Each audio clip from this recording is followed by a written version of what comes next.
The ripple effects of China's decision late last year to stop importing plastic waste is being felt around the world in recent months, with trash building up in countries like the U.S. and the U.K. South Korea has also had its own well-publicized issues with it. Although the government managed to find a temporary fix with no long-term solution, local residents are letting their voices be heard. For details, we turn to our Jeong-yeon.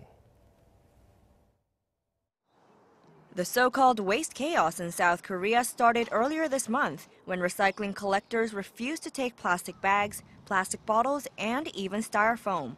Responding to public concern over the growing piles of trash, the Ministry of Environment says it persuaded the 48 main recycling collectors in Seoul to resume their normal service.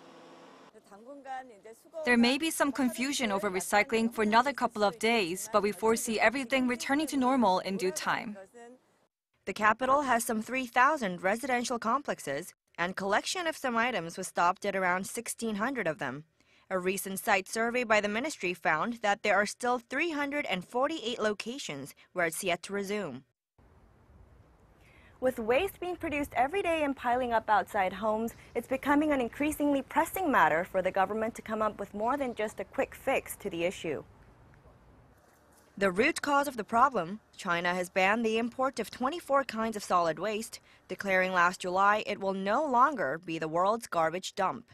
In less than a year, the value of recyclables dropped from 131 or 12 US cents per kilogram to 91 or 8 cents as of last month.